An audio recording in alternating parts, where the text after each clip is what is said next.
Meus amigos, Alexandre Joel aí da Globo News detonou Alexandre de Moraes, que passou vergonha. O Brasil, na verdade, passou uma grande vergonha, porque ficou escancarado para o mundo, mais uma vez, escancarado para o mundo, o ditador de toga que se tornou Alexandre de Moraes, e ele foi desmascarado por agora ministros do Supremo lá da Itália, o colocou Alexandre de Moraes a sua verdadeira face, que é de ditador de toga. Ele era vítima, ele era acusador, ele era juiz. Olha só o que se tornou o Brasil, uma chacota para outros países. Vamos acompanhar o vídeo, está espetacular. Convido você a deixar o seu like, porque esse vídeo merece o seu like. Deixa o like, se inscreva no canal se você não for inscrito. E eu quero ver seu comentário aqui. Você também tem que detonar Alexandre de Moraes aqui nos comentários, beleza? Tamo junto e vamos acompanhar esse vídeo, porque ele tá sensacional. Da Justiça, e tem uma avaliação, né, sobre isso.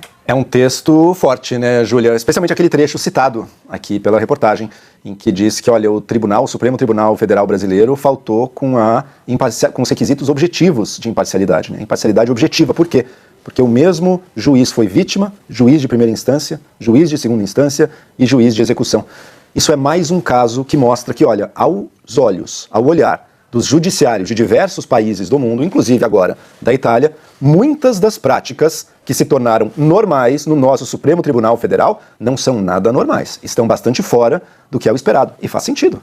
Se uma pessoa age de forma criminosa, como foi nesse caso, porque esse caso da Zambelli, vamos lembrar, não é nem enquanto crime, não é muito polêmico. Não é um daqueles crimes porque expressou uma opinião que pode ou não ser contra a democracia. É um crime bem, assim, é um crime bem... Um baita de um crime. Exato. Né? É inequívoco. Invadir um sistema de justiça, hackear e botar coisas falsas ali é evidentemente criminoso. Mas o fato do juiz, que foi objeto dessas violações, que foi o alvo, tentando ser prejudicado dessas violações, também está julgando nas diversas, julga nos recursos e na execução, isso criou uma situação que aos olhos da justiça italiana não está certo. E a gente vê agora, portanto, a justiça italiana reproduzindo argumentos que a gente cansou de ouvir no debate público brasileiro, mas que foram reiteradamente desmerecidos como se não fizessem sentido algum, porque a justiça brasileira já superou essa discussão há muito tempo. Bom, a justiça brasileira superou agindo de tal maneira que não é sequer reconhecida ou aceita pelos sistemas de justiça de alguns dos países cuja democracia e a justiça são das mais estabelecidas do mundo. Isso deveria, no mínimo, deixar todo o Brasil e o nosso Supremo Tribunal Federal bastante apreensivo e pensar, será que não seria o caso de mudar algumas das coisas que o Supremo Tribunal tem feito e tem agido? É um episódio que eu acho que teria sido facilmente resolvido se o ministro não tivesse participado, porque foi por unanimidade. E é isso que o Joel está falando. É um crime inequívoco. Ela mandou entrar no site É tão surreal o que ela fez, é tão absurdo e flagrantemente criminoso, mandou burlar o sistema, romper o sistema do CNJ, entrar, colocar um mandado de prisão falso. Então, assim, é óbvio que qualquer um com senso de justiça diante dos fatos iria respaldar, como respaldou. O fato dele ter atuado nessa decisão é que acabou, para os olhos da justiça italiana, sendo estranho. Viciando. E tem um ponto que é o ponto que talvez, eu não sei como funciona o sistema italiano, que é o foro privilegiado. Você viu que eles falam que atua como primeira, segunda e terceira instância. Porque quem tem foro fica no STF só. Cria-se essa situação aberrante que a gente vê no Brasil, em que você não tem nem espaço para um recurso. A gente viu também na trama golpista. O que é o recurso? É você mandar os mesmos que acabaram de julgar para decidirem sobre aquilo que foi julgado. Cria uma situação bastante difícil. Vamos lembrar, no caso da trama golpista, havia plano de assassinato do ministro Alexandre de Moraes, e mesmo assim não se declarou impedido. Como é que os sistemas de justiça do resto do mundo olhariam essa decisão? Esse caso da Zambelli serve como uma amostra e como um exemplo. Agora, vamos lembrar, a Zambelli também é condenada num outro crime aqui no Brasil, em que... Ela correu. Já foi condenada, já transitado em julgado, né? Já não tem mais nenhum espaço. Que ela ter perseguido com uma arma ali o sujeito. E nesse caso, essa questão do impedimento do ministro e tudo nem se coloca, porque, enfim, não participava. Agora, tem um argumento que os ministros colocam diante desse caso, desses questionamentos, mas era para ter atuado justamente por ser vítima, porque isso apareceu em vários momentos nos julgamentos de fake news, das investigações do inquérito dos atos antidemocráticos. Em vários momentos se teve essa discussão, desde lá atrás, quando começa com o inquérito das fake news, quando o Dias Toffoli dá para o ministro Alexandre de Moraes tocar essa coisa do Supremo vítima e, ao mesmo tempo, o juiz. E o que os ministros falam, que é um argumento que eu acho válido, mas que é difícil de você solucionar a questão, é que o criminoso não pode escolher quem vai julgar. Porque se fosse assim, todo criminoso que está sendo julgado por determinado juiz não gosta do juiz, faz alguma coisa para o juiz não poder julgá-lo. É o argumento que eles usam. Mas isso é quando o processo já começou, né? A gente está falando de crimes que visavam os ministros antes de ter qualquer processo, né? Ele não está tentando criar uma suspeição, um impedimento do ministro. Ele estava sendo visado por outras questões, pela tentativa de golpe, enfim, pelo que quer que fosse. Então, me parece que o Supremo brasileiro, e com o Supremo, parte relevante da opinião pública, desmereceu críticas e descartou críticas a diversas condutas que deveriam ter sido melhor acolhidas e levadas a sério, porque quando chega aos olhos da justiça de outros países, eles não enxergam com a normalidade com a qual o Supremo enxerga muitas dessas decisões aqui. Ana Flor, é uma vitória para Carla Zambelli, mas mais ainda, já tinha sido quando a corte decidiu pela não extradição, mas é uma segunda vitória quando os magistrados de lá assumem uma versão da história que era da própria Carla Zambelli, né?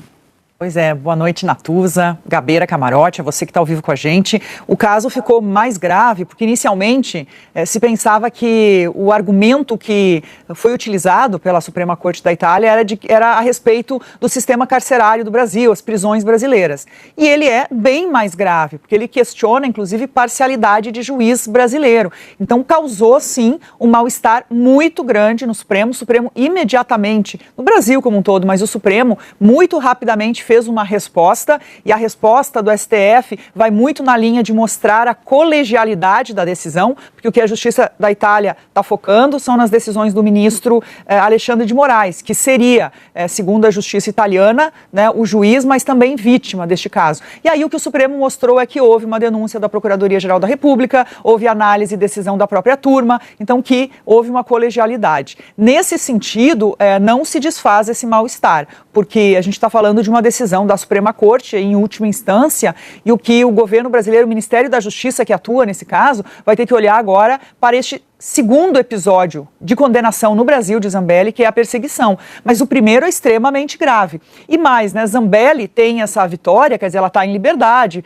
muito provavelmente responderá a esse segundo questionamento do Brasil na Itália em liberdade, mas ela não tem apoio bolsonarista. A gente não viu qualquer nome importante do bolsonarismo sair em defesa de Carla Zambelli, porque não há uma simpatia, né? Eu lembro, inclusive, de pessoas muito próximas a Jair Bolsonaro dizendo e atribuindo a ela perda de votos em 2022, perda de votos em Bolsonaro, por conta desses episódios. Então, não há essa comemoração. Mas, de alguma maneira, nos ataques ao ministro Alexandre de Moraes, o bolsonarismo ganha esse argumento, que pode vir a surgir na eleição, né, a respeito da decisão da justiça italiana. Então, agora, a saída para o Brasil reverter essa decisão é muito estreita. O que a gente está vendo é o Ministério da Justiça focar no segundo processo, que vai ter um julgamento agora, no início do próximo mês. Então, isso vai ser importante, porque é um caso diferente, bastante público também, e que, sem dúvida, tem elementos que são de crime na Itália também, porque isso acontece. Se o país que está com aquela pessoa reconhece como crime aqueles fatos, aceita analisar. Então, o que a gente está vendo o argumento que a oposição ganha para atacar até o Supremo, mas especialmente o ministro Alexandre de Moraes, e fica um mal-estar tremendo entre Itália e o Brasil na questão justamente do judiciário. A gente nem está falando de governos, né, mas judiciário e judiciário. Me lembrou um pouco, Gabeira, o caso Cesare Battisti, né, em que essa relação também foi uma relação testada naquela época. Exatamente, mas a relação acabou no final, porque o Cesare Battisti, antes de ser enviado para a Itália, ele recebeu asilo. Então foi uma decisão brasileira de dar asilo ao Cesare Battisti e depois uma revogação desse asilo. Portanto, e também ele era acusado de morte de várias pessoas, de 4 pessoas, se não me engano. Mas, de qualquer maneira, é uma diferença entre duas cortes supremas. E o Brasil tem argumentos, já foram apresentados os argumentos pelo ministro Fachin, e não sei se esses argumentos apresentados agora têm alguma capacidade de mudar a posição dos italianos. Eu não sei também se o Brasil foi consultado, se durante o processo do julgamento, se a argumentação do Brasil foi levada em conta e se esse tema não surgiu. Porque a tese do ministro Fachin seria bastante forte, né? Olha, não importa exatamente o ministro que relatou, o que importa é que o colegiado votou por unanimidade. Então, seria uma decisão mais ou menos suspeita desse ponto de vista. Agora, é uma questão que também a gente tem que admitir que esse argumento que a Suprema Corte italiana utilizou não é novo no Brasil.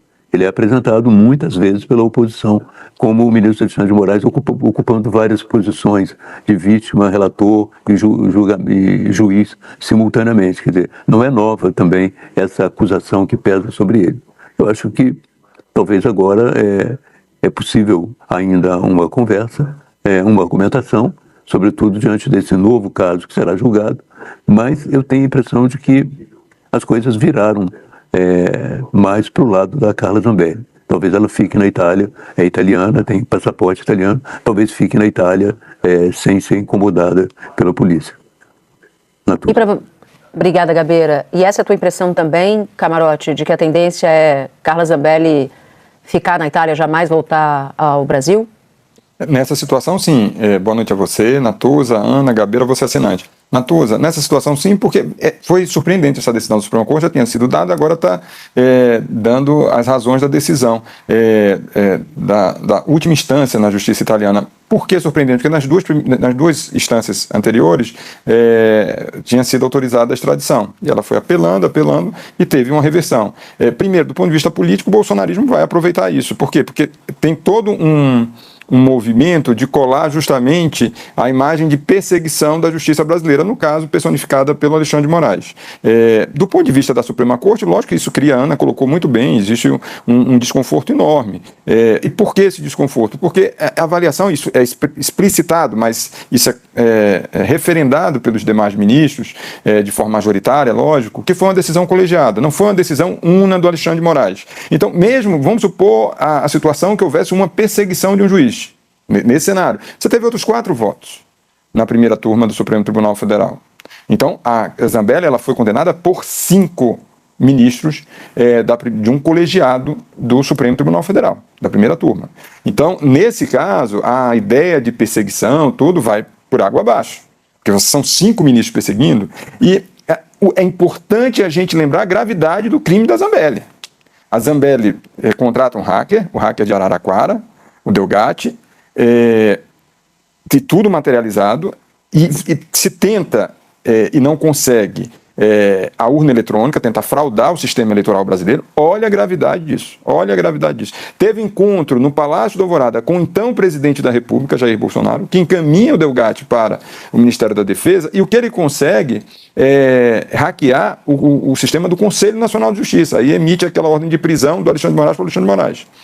Então, olha a gravidade de tudo isso. Isso não é o Alexandre de Moraes não é a vítima dessa situação. A tentativa era contra o sistema eleitoral brasileiro e contra a justiça brasileira, no caso, um órgão, o Conselho Nacional de Justiça.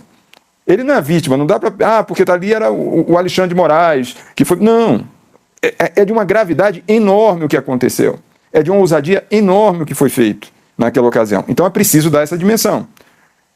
A Justiça da Itália pega essa argumentação de perseguição política, né? E isso, de fato, vai ser usado. Olha aí como a nossa justiça, isso vai ser utilizado muito pelo bolsonarismo para vitimizar o bolsonarismo.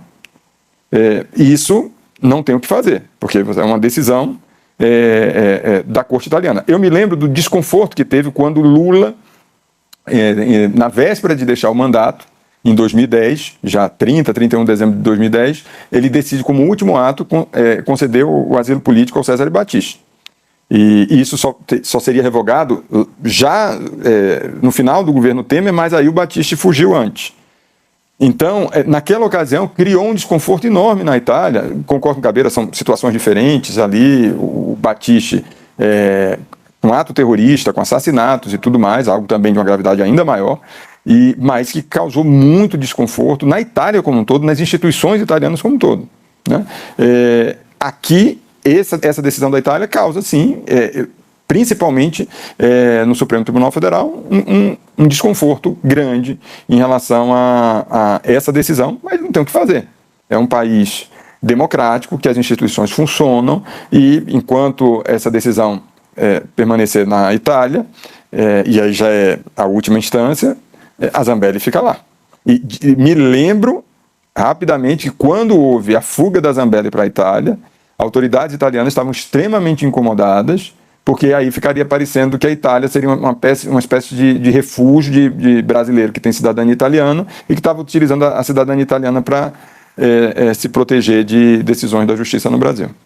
Eu me lembro. Ela até deu uma declaração, não sei se vocês vão se lembrar, de que ela estava, não era blindada. Vocês vão se lembrar qual foi a frase que ela deu quando ela falou que na Itália ela estaria imune? Ela chegou a dizer algo assim, né? Me lembro disso. Algo nesse sentido mesmo, de que por ser cidadã italiana, tudo isso causou um desconforto na época, né? Porque fica parecendo assim, você pode cometer um crime no Brasil e, porque também tem cidadania italiana, pode ir para a Itália, que lá vai ter proteção. E não é assim. A Itália tem um sistema de justiça robusto, consistente, você tem instituições sólidas, uma democracia sólida na Itália. Agora você tem o governo Meloni que tem aprovação popular, então as instituições de fato funcionam na Itália.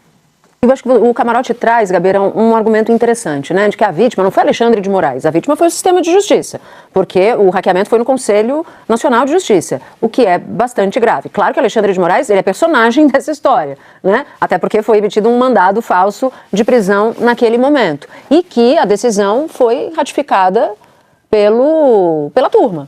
Então, que nesse caso, ainda que tivesse havido algum tipo de perseguição, no caso Zambelli, que eu concordo com o Camarote, era gravíssimo, houve a supervisão e o voto de outros magistrados da corte, né? Exatamente, e foi unanimidade.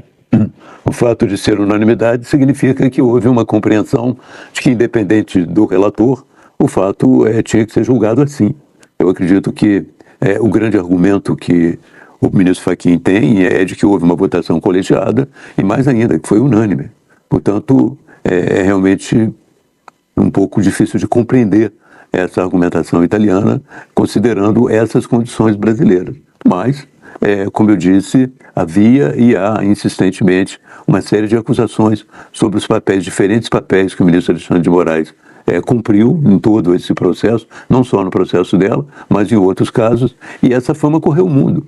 Foi muito discutida, sobretudo nos Estados Unidos, e correu o mundo. Então isso deve ter tido uma repercussão também, uma importância na decisão da corte italiana, Natuza. Ana Flor, você queria falar alguma coisa, né? Natuza, no início, a gente tinha sempre uma ideia de que haveria uma reação, talvez, do governo italiano, né? Da primeira-ministra, porque é um governo de direita, de extrema-direita. E o que a gente viu foi, na própria justiça, não chegou até a possibilidade, até de uma equivalência com o caso Battisti. Então, isso chamou muito atenção e coloca um holofote sobre como a justiça brasileira tem sido vista em outros países. Quando eu falei antes que dá um argumento ao bolsonarismo, é porque faz uma equivalência ao caso de Jair Bolsonaro, né? Em que, por conta daquele, você lembra, o punhal verde e amarelo, enfim, que Alexandre de Moraes era a vítima, também se tentava fazer essa equivalência de que o juiz era a vítima também. Então, dar esse argumento, isso é muito perigoso. E um último ponto é que, nas últimas decisões recentes, a Itália não estava protegendo pessoas que têm cidadania italiana e que estavam na Itália, né, nesses casos, bastante diferente de agora. Então, havia essa expectativa, quando a gente ouvia o governo, que não, certamente ela será extraditada, porque a Itália não tem protegido quem nasce em outro país, vive em outro país, mas tem a cidadania italiana. E, nesse caso, por uma decisão unânime, ela obteve uma vitória e isso impacta ainda mais, né, aqui no Brasil. A gente vai ter que ver como fica essa relação dos judiciários. E a frase que ela deu é: eu sou intocável. Então, é mais do que blindada. E, aparentemente, a Carla Zambelli... Acompanhamos aí, a máscara do Alexandre de Moraes caiu. É hora da direita se unir e tirar, porque a direita precisa voltar ao poder. Flávio Bolsonaro precisa vencer essas eleições, porque serão 4 ministros que serão indicados nesse próximo mandato. E o impeachment do Alexandre de Moraes. Precisamos votar nos senadores de direita, que vão votar sim pro impeachment do Alexandre de Moraes. Beleza? Tamo junto e até o próximo vídeo.